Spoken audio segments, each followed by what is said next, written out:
Em 64, eu estava na Marcha da Família. 12 dias depois, o Exército expulsou o comunismo do Brasil. Ontem, 2 de novembro, milhões de brasileiros foram às ruas do Brasil pedindo a expulsão da desgraça do comunismo. Eu acredito que nos próximos dias, como Deus é brasileiro e o Exército é nosso, estaremos livres desta praga. Ao redor de todo o globo, diversos países davam eco a essas manifestações e diziam não ao comunismo. O Brasil também fez parte desse movimento. Os brasileiros assistiam à radicalização intensa que acontecia no país. Preocupados com a democracia e a soberania nacional, o povo decidiu sair às ruas na maior manifestação pública da história do Brasil. A primeira Marcha da Família com Deus pela Liberdade reuniu 500 mil pessoas em São Paulo no dia 19 de março. O nome da marcha e seus cartazes deixaram claro o seu adversário, o risco comunista. As manifestações espalharam-se por todo o Brasil. A história de todas as sociedades até o presente é a história da luta de classes. A história do mundo, que move o mundo, é a luta de classes, que nos dias de Karl Marx ele resume entre burgueses e proletários. Mais ou menos, de maneira mais simples, para não me delongar, entre ricos e pobres, seria mais ou menos isso. Mais ou menos isso. Tá vendo? Eles vivem brigando, os ricos e os pobres. O mundo vive em guerra. O que move o mundo são as classes, a luta de classes. E aí surge a pergunta, por quê? Por que existe classe? Porque existe propriedade. Só existe rico e pobre porque existe uma propriedade. Se não houvesse propriedade privada, se tudo fosse de todo mundo, não haveria classes. Portanto, não haveria brigas. Todos os problemas se resolveriam. Sim, preste atenção no que eu acabei de falar, porque sim, eu acabei de resumir toda a essência comunista. É fundamental entender isso para entender toda a proposta filosófica de Karl Marx. Segundo ele, o céu desceria na terra num instante em que a propriedade privada fosse abolida. Para Karl Marx, o inferno subiu à terra quando um homem se assentou em um terreno e disse: aqui é meu. Ali começaram todos os problemas. A ilusão da religião, por que ela existe? Ela se assenta sobre a propriedade. Sim, a religião é apenas um instrumento de manipulação capitalista para manter as pessoas na escravidão. A religião surge da propriedade privada. A família, o que é a família? A família se assenta sobre a propriedade privada, dizia Karl Marx. Portanto, acabe com a propriedade privada, você acabará com a religião, você acabará com a família, e aí então a canção de John Lennon se cumprirá. Não haverá posse, não haverá religião, e o mundo viverá em paz. Ele dizia que, primeiro, haveria mais produtividade.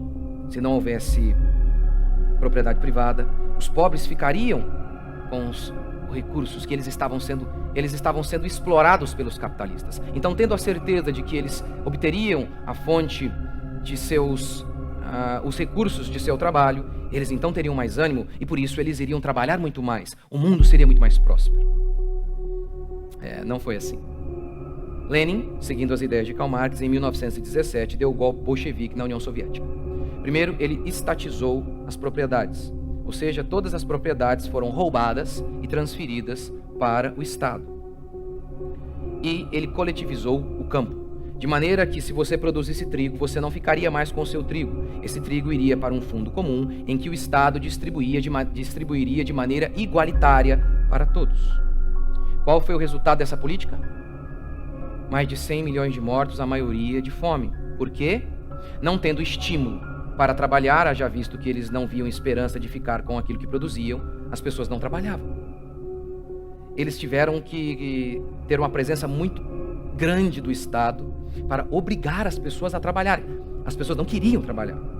Não havia produtividade. As pessoas morriam de fome. Onde está a incompatibilidade né? E qual é o verdadeiro perigo do comunismo para o Brasil. Você vai dizer assim, padre, mas não tem perigo. Olha só, as nossas instituições são sólidas e se eles tentarem implantar uma ditadura, o Congresso não vai aceitar, o Exército não vai aceitar, vai acontecer alguma coisa.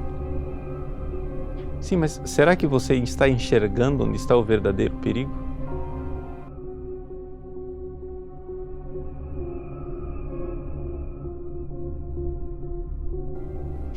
A 40º ano é uma encíclica que o Papa Pio XI publicou 40 anos depois da encíclica famosa de Leão XIII, Rerum Novarum, por isso ela se chama 40º ano. E nessa encíclica, ele chama atenção no número 120 para um socialismo que é tão incompatível com o cristianismo como o comunismo. Veja, a igreja não aceita nem o comunismo e nem o socialismo. O Papa, né, diz no número 119 que católico e socialista são termos contraditórios. E no número 120 ele lança um alerta. O socialismo educador. Ou seja, socialismo na educação. Veja, eu vou ler para você a encíclica. Essas doutrinas que nós, de novo e com nossa suprema autoridade, declaramos e confirmamos, devem aplicar-se também ao novo sistema de socialismo prático ainda mal conhecido, mas que se vai propagando nos meios socialistas. Propõe-se ele à formação das inteligências e dos costumes. É aquilo que eu denunciava no meu curso de marxismo cultural, lembra? É isso aqui. Ele diz, e ainda se faz particular amigo da infância e procura aliciá-la. Abraça todas as idades e condições para formar o homem socialista, que há de constituir mais tarde a sociedade humana plasmada pelo ideal do socialismo. Ou seja, os valores esquerdistas, oriundos do comunismo, estão presentes em toda a nossa cultura. É o ar que você respira. É o ar. Cada entrevista de um jogador de futebol, ele exala valores esquerdistas. As músicas da cultura pop destilam o esquerdismo. Essa música não é bem da minha época. Não é bem da minha época. Mas quando eu era garoto se tocava muito. Imagine, do John maconheiro, ateísta, socialista Lennon. A música dele é Imagine all the people. Já viu? Living life in peace. Ai, que lindo. Tão aconchegante. Lembra? É uma ode ao comunismo. É um tributo ao comunismo. A música dizia, imagine um mundo onde não houvesse posses. Imagine um mundo onde não houvesse céu ou inferno, onde não houvesse religião. É difícil acreditar, mas é possível. Não, caro Lennon, não é difícil. Não é preciso muito esforço para imaginar um mundo sem religião, um mundo sem propriedade privada. Ele existiu. E ele resultou em 100 milhões de mortes. O mundo comunista do século passado matou mais de 100 milhões de pessoas. Foi um inferno na Terra. Mas os seus filhos não são talvez expostos a John Lennon, são expostos a Katy Perry. Em uma de suas canções ela diz, eu beijei uma garota e gostei. Eu nem preciso falar das canções feministas da Beyoncé. A cultura está dominada pelo esquerdismo. Um jornalista empareda um jogador. Não, ele não entrevista. Ele o cerca. Porque só há uma resposta à pergunta do jornalista esquerdista. Só há uma resposta. Quando ele empareda o jogador e fala, o que você acha? O que você acha das mulheres ganhando menos, fazendo as mesmas coisas que os homens? Exemplo, a Marta fazendo o mesmo que o Neymar, ganhando menos. O que você acha disso? Ou seja, não está em discussão aqui se isso é certo ou errado. Ele já estabeleceu, é errado. Há uma injustiça sendo feita. A Marta faz a mesma coisa que o Neymar e ganha menos. Que injustiça. Não, a Marta não faz o mesmo que o Neymar. Não, ela não joga como ele. Afinal de contas, grande parte do futebol feminino é uma porcaria. Tanto é que vocês mesmas mulheres, quando decidem assistir, assistem a Copa do Mundo. Homens. É horrível. A Marta não atrai público como o Neymar atrai. É por isso que ele ganha mais. É por isso. Porque o futebol é mais rápido, mais ágil, mais veloz, os movimentos são mais precisos. É por isso. É por isso. Nunca viu? Em Copa do Mundo, a jogadora pula, a goleira, ela pula para defender e eu falo, gente, parece meu filho pulando. Quando tinha 5, 6 anos. A bola passava, aí ela pulava. Reflexo. Esse é o motivo. Apesar que as feministas também não reclamam que Gisele Bündchen ganha infinitamente mais do que modelos que fazem as mesmas coisas. Aí tá tudo certo, não?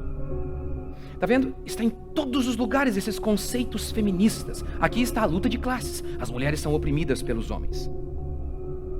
O youtuber critica o Bolsonaro ou um candidato de direita e o seu filho imediatamente se torna expert em política, sem nunca ter lido nada de política, sem nunca ter ouvido Van Mises, a escola austríaca, o contraponto do comunismo. Não. E tantos outros autores que escreveram sobre isso. Nunca. Mas por conta do youtuber que falou algo, ele diz: agora eu não posso votar nesse candidato aí, ele é meio brabo. Que coisa. É o canto da sereia. Esse é um idiota útil, e o termo não é meu.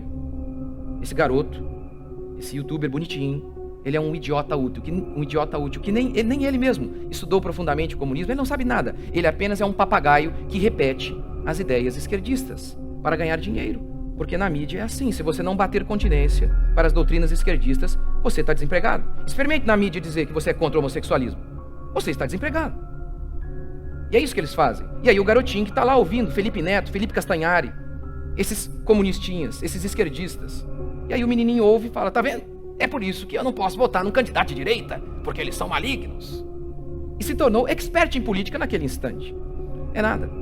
Ele ouviu o canto da sereia, como aqueles marinheiros tolos que, seduzidos por todo aquele encantamento, eram levados para o fundo do mar e mortos. É o que acontece com esses jovens.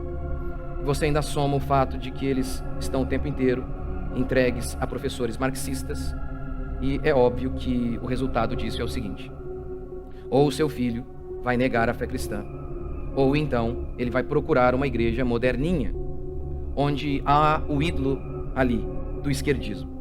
Então, quando o pastor esquerdista fala, aquele garoto doutrinado pela esquerda, pela escola, pela mídia, ele ouve a voz do seu Senhor, que não é Jesus, e se adequa àquela igreja de maneira muito fácil.